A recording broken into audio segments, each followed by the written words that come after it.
आप सभी का स्वागत, अभिनंदन। हम लोग यहाँ व्यवस्थाओं में एक दूसरे का सहयोग दें। हमारे बीच में 3 संत मूर्तियां विराजमान है। कहते हैं कि जहाँ पर संतों का सानिध्य होता है वहाँ अनुशासन शुद्ध बनता है। ये हमारी समाज की संस्कृति है। हम अनुशासन में जीने वाले लोग हैं, संयम से जीने वाले लोग हैं। एक बार अनुशासन के साथ बैठेंगे, जयकारा करेंगे, बोले वीर तेजाजी महाराज की जय।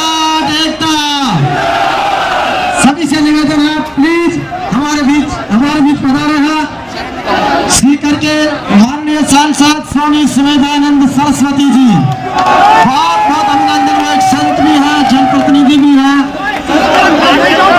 और पूर्व हमारे बीच में बीजेपी के प्रदेश अध्यक्ष आदरणीय डॉक्टर सतीश पूनिया साहब हम सबके बीच में हैं। बहुत अभिनंदन। हमारे केंद्रीय मंत्री आदरणीय श्री कैलाश चौधरी जी हमारे बीच में हैं। बहुत बहुत आभार, अभिनंदन। तालियों से स्वागत करें, तालियों से हमारे मंचासीन मेहमानों का स्वागत करें सब लोग। मंच पे राजस्थान भाजपा के प्रदेश अध्यक्ष सतीश पूनिया जी हमारे बीच पधार चुके हैं। उनका स्वागत है, अभिनंदन है। आप तालियों के गड़गड़ाहट से ये स्वागत करें। तालियां बजती रहे, रुकना पाए।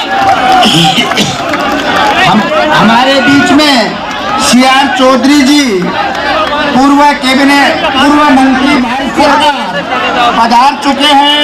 उनका स्वागत है, अभिनंदन है। हमारे बीच फुलेरा से कांग्रेस के प्रत्याशी जुझारू नेतृत्व के जारी बड़े भाई आदरणीय विद्याधर चौधरी जी हमारे बीच पधार कर बोलिए तेजाजी महाराज की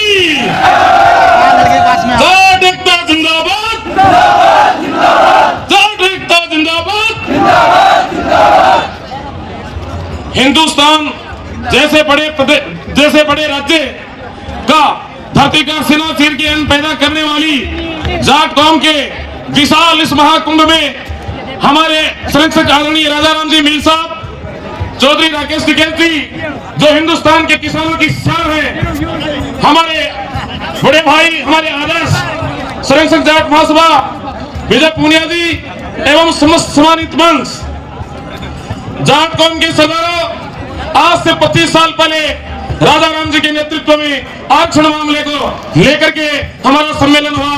उसके 25 साल बाद में ये बड़ा सम्मेलन हुआ है। अभी हमें बड़ी एकता के साथ हमारे आरक्षण को, हमारे अधिकारों को, हमारी खेल की प्रतिभाओं को, शिक्षा के क्षेत्र की प्रतिभाओं को और हमारे हकों को प्राप्त करने के लिए हमें एकता के साथ लड़ना होगा। मेरे जाट कौम के सरदारों, टांग से टांग खींचना छोड़ दो, हाथ पकड़ करके हाथ खींचो और आंख में आंख डाल के कहो तू मेरा है, मैं तेरा हूँ, कहाँ खोया हुआ है तू, मेरे पास आया हुआ तेरा परिवार हूँ। इसी एकता के साथ चलोगे तो निश्चित रूप से सारे राजनीतिक दल और सारी ताकतें आपको एक दिन सलाम करेगी। ये मेरा आपको कहना है। आपको पता है आरक्षण मिलने के बाद में हमारी कौम आर्थिक रूप से संपन्न हो गई है, जिस वजह से अभाव नहीं है। अभाव नहीं इसलिए हमने लड़ना छोड़ दिया है। नहीं लड़ोगे तो आपके आरक्षण को भी लोग खा जाएंगे। आप देख रहे हो हमारे केंद्र सरकार के अंदर भी हमारा कोई पर्याप्त प्रतिनिधि नहीं बैठा है कैबिनेट मिनिस्टर में। ये हमारी हालात हमारी आपसी एकता की कमी के चलते हो रही है। इस मंच के माध्यम से मेरा आपसे आह्वान है कि आज से वीर तेजाजी महाराज की सौगंध है आपको, आप यहाँ से एकता का संदेश लेकर के जाएंगे। कभी आपस में नहीं लड़ेंगे, कोई मुकम्मल लड़ाई झगड़ा नहीं करेंगे, समाज के विकास के लिए काम करेंगे। ऐसा मेरा आपसे अनुरोध है। बोलो तेजाजी महाराज की। धन्यवाद।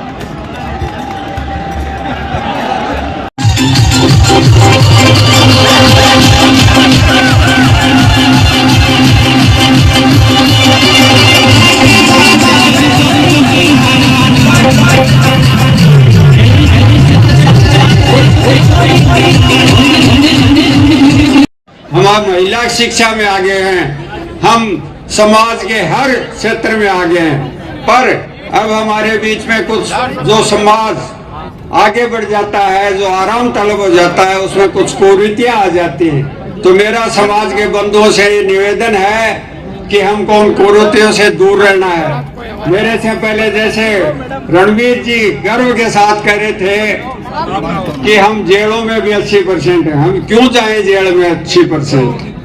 हमको आगे बढ़ने के लिए जेल कोई साधन थोड़ी है। स्वतंत्रता के टाइम में तो जेल साधन थी, पर अब कोई जेल साधन नहीं है। तो हमको समाज को अपराध से दूर रखना है, नशे से दूर रखना है। वो समाज कभी आगे नहीं बढ़ सकता जिसमें कुरीतियां आ जाती हैं। हमें हमारी ताकत का कई बार गलत उपयोग करते हैं। तो मेरा समाज के बंधुओं से यही निवेदन है कि आज जो संकल्प पत्र यहाँ पढ़ा गया है, आप उसको आत्मसात करें, उसके साथ चलें। हम यहाँ बहुत सारी बात कर रहे हैं। सेना में हमारी अब क्या स्थिति होने जा रही है वो भी आपसे छुपा हुआ नहीं है, उसके लिए भी हमको मेहनत करनी है। हमारी शिक्षा में हमको और आगे बढ़ना है। हमारे जो बंधु आगे बढ़ गए उनका ये दायित्व है कि वो एक परिवार को आगे बढ़ाने का संकल्प ले, उस परिवार को जो विकास की दौड़ में सबसे पीछे खड़ा है। होता ये है कि हम समाज के बलबूते पर आगे आते हैं और आगे आके समाज को भूल जाते हैं। ये हमको नहीं करना चाहिए और हम अकेले अपने समाज के बलबूते पर आगे नहीं बढ़ सकते, चाहे वो राजनीतिक क्षेत्र हो चाहे आर्थिक क्षेत्र। आज समाज के युवा जो पधारे हैं उनमें नए जोश का संचार करने का काम करें। हरीश चौधरी। जाट महाकुंभ में पधारे हुए लाखों की संख्या में जाट भाइयों को मेरे तरफ से बहुत बहुत राम राम। मैं तहे दिल से धन्यवाद देना चाहता हूं आयोजन करताओं को कि आज अपन सबको इस महाकुंभ में इकट्ठा करने का उन्होंने व्यवस्था करी है। उनका बहुत बहुत धन्यवाद। सम्मानित मंच और लाखों की संख्या में विराजे हुए सम्मानित जाट परिवार के सदस्य, ये महाकुंभ का आयोजन में हम लोग लाखों लोग इकट्ठे हुए हैं। हम लोग यहाँ किस कारण से आए हैं, किस वजह से आए हैं, किस लक्ष्य से आए हैं? मेरा मानना है व्यक्ति आते रहेंगे, व्यक्ति जाते रहेंगे, सरकारें आती रहेगी, सरकारें जाती रहेगी। मूल बात है कि मुद्दे, हम लोगों को मुद्दों पर संघर्ष करना चाहिए। और ये मुद्दे होने क्या चाहिए, ये कौन तय करेगा? ये तय आप लोग करोगे। आज जो हमारी शक्ति, ताकत और एकता आप लोगों के माध्यम से इकट्ठी हुई है, इसका उपयोग हम कैसे करें? मेरा मानना है जातिगत जनगणना हमारे लिए सबसे महत्वपूर्ण मुद्दा है। दुनिया पूछती कि जातिगत जनगणना आप लोगों के लिए महत्वपूर्ण मुद्दा क्यों है? इस महाकुंभ के संदर्भ में मैंने एक दिल्ली से अंग्रेजी की प्रतिष्ठित अखबार की जर्नलिस्ट ने पूछा, आपका समाज तो सक्षम है, आपको क्या आवश्यकता है? मैंने उनसे भी ये निवेदन किया कि ये जातिगत जनगणना सिर्फ जाति की संख्या तय करने के लिए नहीं होती। जातिगत जनगणना उस जाति के अंदर शैक्षणिक स्तर क्या है, कौन कितना पढ़ा लिखा है, उस जाति के अंदर कौन क्या पेशा कर रहा है, उस जाति के अंदर सामाजिक स्थितियां क्या है, उस जाति के अंदर जिस किसी के पास कितनी जमीन है, उन सभी का आकलन करने के लिए जातिगत जनगणना होती है और किस क्षेत्र के अंदर होती है। आज ये बात होती है कि जाट सक्षम है, ये बात और नारे हम खुद लगाते हैं, पर नीचे धरातल पर स्थितियां क्या है? हमारे यहाँ राजस्थान के अंदर भरतपुर के जाटों को आरक्षण नहीं दिया क्योंकि सामाजिक आर्थिक तौर के ऊपर उनको सक्षम माना गया। राजस्थान सरकार ने राजस्थान राज्य अन्य पिछड़ा वर्ग आयोग बनाया कि धौलपुर और भरतपुर के जाटों का संदर्भ के अंदर उन लोगों ने अध्ययन किया। और राजस्थान सरकार के खुद के बनाया हुआ आयोग के अंदर जब मैंने खुद ने देखा कि भरतपुर के अंदर हम लोगों की स्थितियां क्या है, उस आयोग की रिपोर्ट के अंदर भरतपुर के अंदर 26.7% जाट है। वहां नौकरी जाटों को कितना? 1.7%। ये मैं नहीं कह रहा हूं, ये राजस्थान के सरकार के बनाया हुआ आयोग कह रहा है।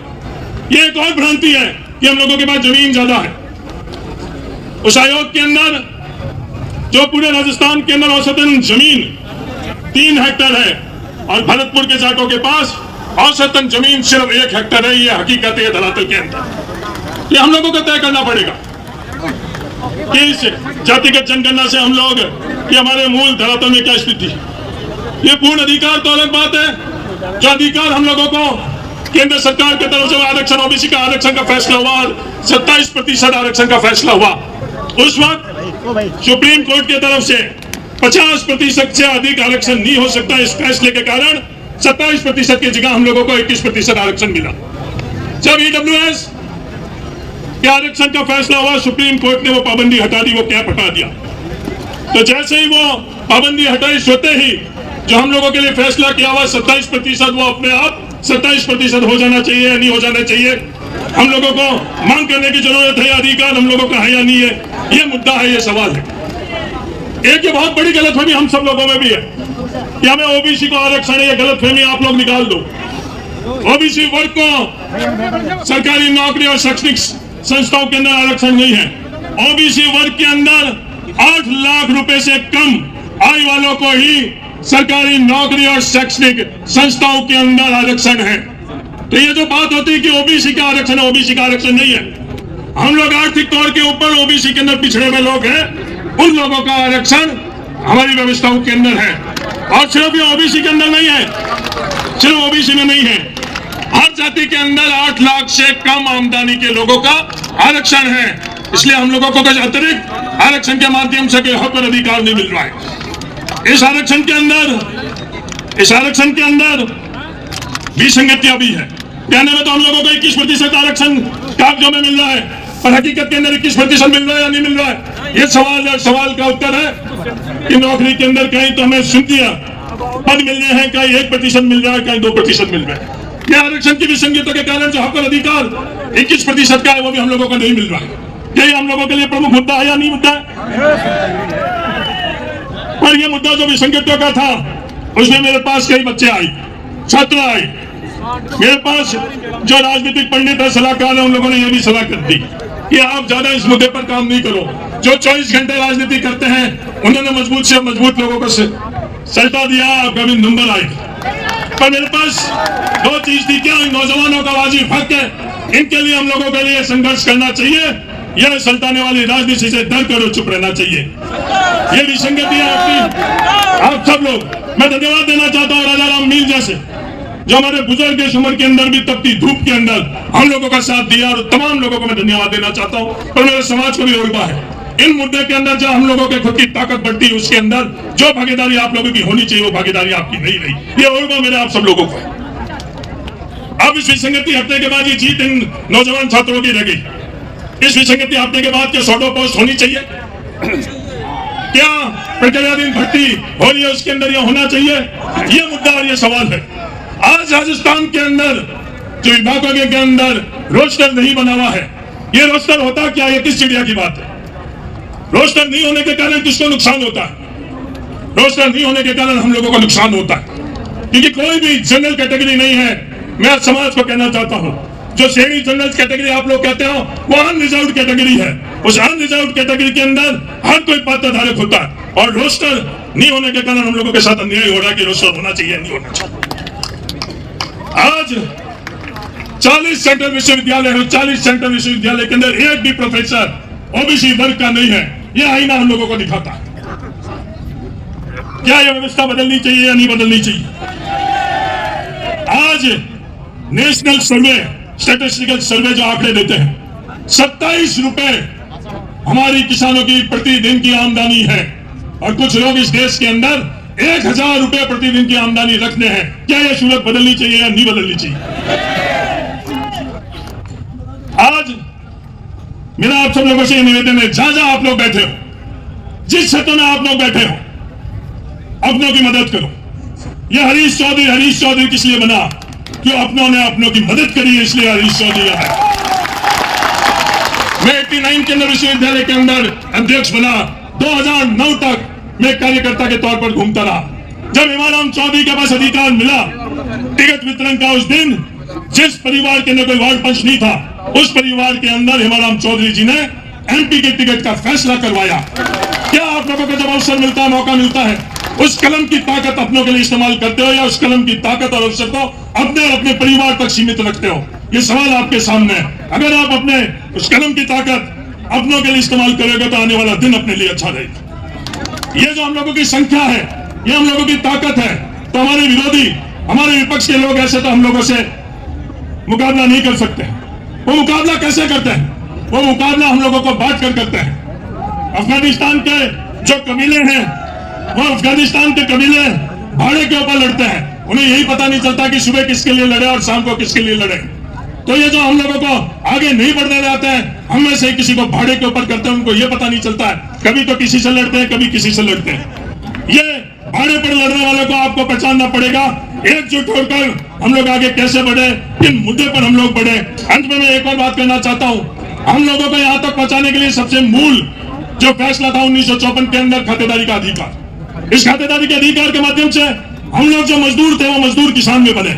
उसके बाद में 20-25 साल तक इस कृषि क्षेत्र के माध्यम से हम लोग आगे बढ़े। जिस कृषि क्षेत्र के माध्यम से हम लोग आगे बढ़े, इन व्यवस्थाओं ने उस कृषि क्षेत्र को खत्म कर लिया।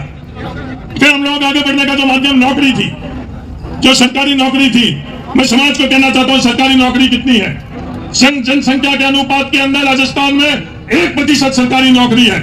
क्या ये समय नहीं आ गया है कि हम लोग योग्य बनकर अपनी योग्यता के माध्यम से आगे बढ़े? गुजरात के पटेलों ने अपनी सीमाई कहां तक रखी? दुनिया भर के अंदर गुजरात के पटेल हैं। पंजाब के सरदारों ने पंजाब तक अपनी सीमा रखी कि दुनिया में जहां भी अवसर मिला उन्होंने किया। केरला के किसानों ने क्या किया? आने वाला समय क्या है? एक क्रांति आकर चली गई। मेरा आप सबको अनुभव, जो IT क्रांति थी, कंप्यूटर क्रांति थी, हिंदुस्तान के किसानों ने इसके माध्यम से अपनी हिस्सेदारी और भागीदारी बढ़ाई। पर जाट भाइयों, जो हिस्सेदारी और भागीदारी अपनी होनी चाहिए वो नहीं हुई। आने वाला समय किसका है? आर्टिफिशियल इंटेलिजेंस का, डेवलपमेंट स्टडीज का है। इन सब क्षेत्र के अंदर हम लोग योग्य बने, अपनी भागीदारी बनाई। योग्यता के अलावा दूसरा और कोई जरिया नहीं है। इन नारों से हम लोग भागीदारी नहीं बढ़ा पाएंगे। भागीदारी सिर्फ एकजुट होकर, जागृत होकर योग्यता से हम लोग बढ़ा पाएंगे। अगर आप एकजुट रहोगे, योग्यता हम लोगों में रहेगी, तो हम लोगों की भागीदारी बढ़ेगी। बड़ी संख्या में आप सब लोग आए हो। आप सब लोगों को तहे दिल से धन्यवाद। धन्यवाद। जय हिंद। राम राम। बाबा की धन्यवाद हरीश सिंह चौधरी साहब। आसपास जो भी कृपया अब मैं LED के आसपास जो भी हट जाए वहाँ पे मैं एक उदाहरण आपको देना चाहता हूँ। LED से हमारे लिए सबसे बड़े मंदिर क्या है? हमारी संस्था। ये जो बच्चे और बच्चे बैठे हैं तेजा फाउंडेशन के, ये हमारा भविष्य है। ये नौकरी नहीं पाएंगे, बड़े असफल नहीं होंगे, ये गारंटी में देता हूँ। तो ऐसी संस्था चाहिए। बाड़मेर के अंदर 50 विलेजर जैसे संस्था है, जहाँ से हम लोग आगे बढ़े हैं। किसान बोर्डिंग जैसी संस्था हमारे लिए सबसे बड़े मंदिर है ये संस्था। तो हम सब लोगों को इन संस्थाओं को जहाँ तक संभव हो सके उनकी मदद करनी चाहिए। धन्यवाद। जय। LED से नीचे उतर जाए कृपया करके। धन्यवाद हरीश चौधरी साहब।